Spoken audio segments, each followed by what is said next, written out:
was born in Fountain Inn. My grandparents were members of Trinity, as was my dad.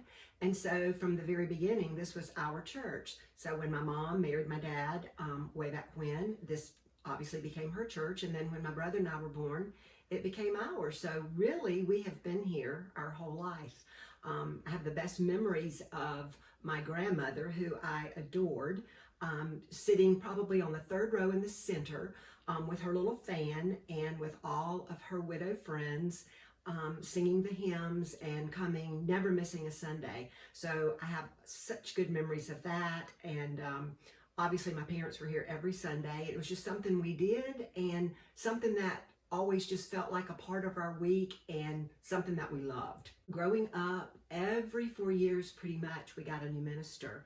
And it was always exciting. It was sad to lose the one that we had previously, but we always got a new one. They lived right next door where the mission house is, the parsonage. And I know my mom a lot of times would go and help clean and fix it up for the new family. But I feel like for a lot of the families, we were very good friends with them. So it grew and changed that way. Obviously, new people came, sometimes when these families came.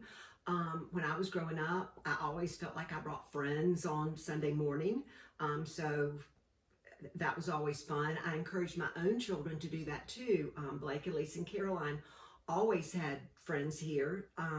So I know when they played sports like basketball, for example, a lot of their friends who weren't members started coming here. A lot of times the families joined, or at least the kids were an active part of Trinity. So through the years,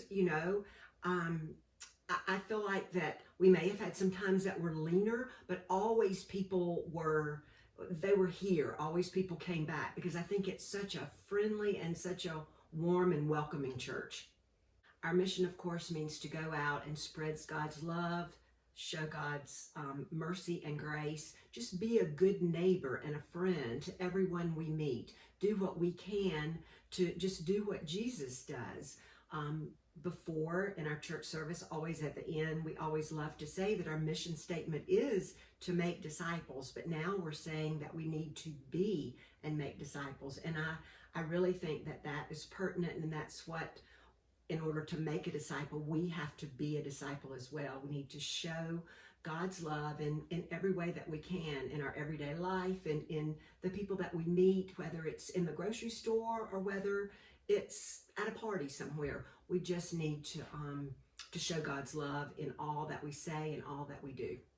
Well, obviously for me, because I was born and raised here, I've got roots and I've got a lot of sentimentality associated with Trinity.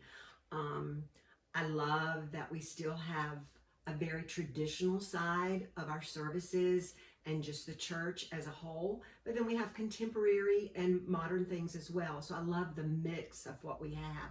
Again, I feel like it's just such a warm and inviting and welcoming church.